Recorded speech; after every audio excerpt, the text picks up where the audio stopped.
Hey guys, good morning, welcome back to my channel. पास सब बच्चों के तो गाइज आज करने वाले हैं ज्योमेट्री। ठीक है, तो काफ़ी प्यारी क्लास होने वाली है, काफ़ी सारी क्लास होगी। इन क्लासों को आप देख लेना। उससे पहले अगर आपने हमारे चैनल को सब्सक्राइब नहीं किया, चैनल को सब्सक्राइब कीजिए और ज़्यादा से ज़्यादा सपोर्ट कीजिए। फटाफट से करेंगे प्यारे प्यारे क्वेश्चन और हर एग्जाम को आपको तैयार कराऊंगा बिल्कुल ईजी में। तो क्वेश्चन फर्स्ट काफ़ी इंपॉर्टेंट है। क्वेश्चन फर्स्ट से पहले आप बैक क्लास जरूर देखना, ठीक है।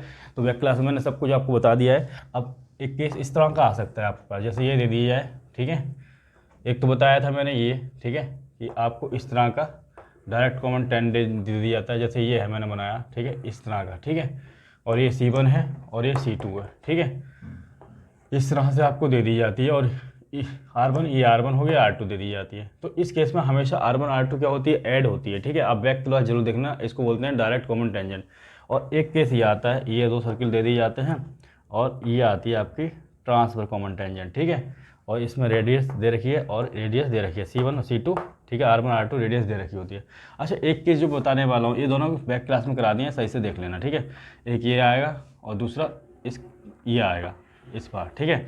मतलब दोनों टच किए होते हैं सर्किल। तो क्या करना होता है, ये जो है ये निकालना होता है, ठीक है। इसको AB जैसे कह देते हैं, AB। तो ये हो गया सेंटर और ये भी सेंटर हो गया। अच्छा, यहाँ से यहाँ तक की जो रेडियस है ये आप इस केस में दे रखी होती है, ठीक है। इस केस में R1 और R2 दे रखा होता है, R1 R2 दे रखा होता है और AB की लेंथ ज्ञात करनी होती है। अब कहोगे C1 C2, देखो यहाँ तक की दूरी जो है AB इतनी इसके बराबर होती है, इसलिए ये दूरी आपको दी नहीं होती है, ठीक है। तो इसका जो फॉर्मूला है याद करने का, AB बराबर कैसे निकालोगे, 2√R1 R2, ठीक है। हमेशा R1 R2 आपको दे रखा होगा, फॉर्मूला ये लगाओगे ये निकालने के लिए, AB 2√R1 R2, ठीक है। और ये दोनों मैंने बता दिए हैं, ठीक है। इन दोनों को आप देख लेना बैक क्लास में, इसको देखो, ठीक है। अभी फिलहाल तो ठीक है, इसको लिख लो फटाफट से।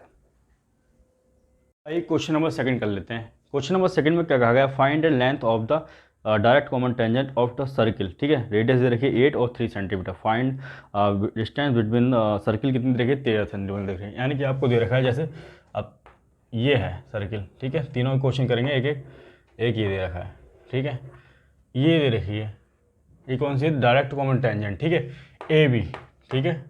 और AB आपको दे रखा है, AB निकालना है, ठीक है। क्या निकालना है, AB कितनी होगी, AB की डिस्टेंस निकालनी है। यहाँ दे रखा है C1 और C2, ये रेडियस होगी इसकी, ठीक है, R1 और R2। अच्छा, R1 और R2 आपको दे रखी है, R1 दे रखी है 8 तो R2 दे रखी है 3, ठीक है। अच्छा, इसमें करते क्या है निकालने के लिए, हमेशा देखो ये यहाँ से यहाँ तक की दूरी आपको निकाल, ये दे रखी है C1 और C2 कितनी दे रखी है, क्वेश्चन में देखोगे तो ये दे रखी है 13 सेंटीमीटर। कितनी दे रखी है, 13 सेंटीमीटर के बीच की दूरी, ठीक है। अब देखो हमेशा इसमें करोगे क्या, ये ट्रिपलेट याद कर लेना, बहुत ही इंपॉर्टेंट ट्रिपलेट है। जब भी डायरेक्ट कॉमन टेंजेंट की बात करें तो इन दोनों जो भी रेडियस होंगे उनका गैप देखना, कितना आ जाएगा 5, तो 5 लिख देना। और जो इनके सेंटर के बीच की दूरी देखिए 13, तो यहाँ से कौन सा गायब है ट्रिपलेट में, 5 12 13, 12 गायब है, यानी कि 12 यहाँ से यहाँ तक की दूरी होगी।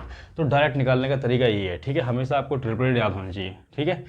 लिख लो फटाफट से, आंसर आ गया 12 आपका। क्वेश्चन नंबर 3 करते हैं। क्वेश्चन नंबर 3 में देखो क्या बताया गया है, find the length of the transverse tangent of two circle. Radius दे रखी है 8 और 7, कह रहे distance between the centres of the circle कितनी दे रखी है, 17 सेंटीमीटर।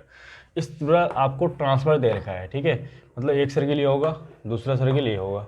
ट्रांसफर मतलब इस तरह से जाएगी आपकी टेंजेंट, ठीक है, ये इस तरह से, ठीक है। ये गई दोनों सर्किलों को टच करते हुए। तो ये निकालनी है, ये कितनी होगी, तो ये सेंटर देखा है C1 और ये सेंटर देखा है C2, ठीक है। और यहाँ से यहाँ तक की रेडियस ये हो गई और यहाँ से यहाँ तक की रेडियस ये हो गई, ठीक है। इसको सही से बनाओगे तो इस तरह से आएगा, ठीक है, ये हो जाएगा, ये टच करते हो जाएगी। इसको इस तरह से बना लो, ठीक है, इस तरह से ये आ गई। अब देख लो यहाँ से यहाँ तक इसको डॉट डॉट से मिला दो। अब इस केस में आपको दे रखा है रेडियस R1 दे रखी है 8 और R2 दे रखी है 7 और C1 से C2 की दे रखी है कितनी, 17 दे रखी है। अच्छा, ट्रांसफ़र के केस में आप करोगे क्या, जब भी ट्रांसफ़र का केस आएगा तो आप क्या करोगे, दोनों रेडियसों को प्लस करोगे, हमेशा याद रखना, ठीक है। क्या करोगे, प्लस। तो प्लस कर दिया 15 और 17, कौन सा ट्रिपलेट लगेगा, 15 17 8, 8 गायब है तो 8 लिख दो। यानी कि यहाँ से ले तक के यहाँ तक की दूरी कितनी आ जाएगी, तो ये 8 आ गई, ये वाली जो दूरी आ गई, ठीक है। कितनी आ गई, 8। तो इस तरह से निकालोगे, ठीक है। इसको लिख लो फटाफट से। एक क्वेश्चन नंबर 4 कर लेते हैं। क्वेश्चन नंबर 4 में देखो क्या बताया गया है, कहा गया है find the length of the common tangent of two externally touch circle with the radius दे रखी 16 और 9। देखो इस तरह का क्वेश्चन आ जाए कि कह रहा है कि जब भी दो सर्किल एक दूसरे को टच करते हैं, ठीक है, इस तरह से और ये यहाँ से यहाँ तक क्या है, टेंजेंट है, ठीक है, टच कर रही है। और ये C1 और C2 सेंटर हो गए इसके, और ये रेडियस हो गई। तो क्या है, कह देगा A और B के बीच की दूरी निकालो, ठीक है। देखो हमेशा इसमें आपको रेडियस दी होगी, यानी कि रेडियस पहली दे रखी है आपको 16, दूसरी दे रखी है 9, और कुछ नहीं देगा इसमें, ठीक है। आपसे हमेशा पूछेगा AB की दूरी बताओ, जितनी AB की होगी उतनी C1 C2 की होगी, क्योंकि दोनों टच है ना। देखो तो यहाँ से यहाँ तक की डिस्टेंस इक्वल होगी, किसके बराबर होगी, AB के बराबर होगी। C1 C2 की जो डिस्टेंस है AB के बराबर होगी, इसलिए दिया नहीं होता है C1 C2, ठीक है। तो यहाँ किसका फॉर्मूला होता है AB निकालने का, ठीक है, ये होता है 2 रूट में R1 और R2, ठीक है। तो यहाँ से निकालोगे 2 रूट में R1 कितनी है 16 और R2 है 9, इसको निकालोगे तो ये जगह 2 16 का कितना होता है 4, 9 ये होता है 3, तो 4 दूनी 8 3 24, कितना आ जाएगा 24 आ जाएगा। यहाँ से यहाँ तक की दूरी कितनी आएगी 24, और ये भी 24 होगी, ठीक है। तो इस तरह के क्वेश्चन पूछे जाते हैं, लिख लो फटाफट से।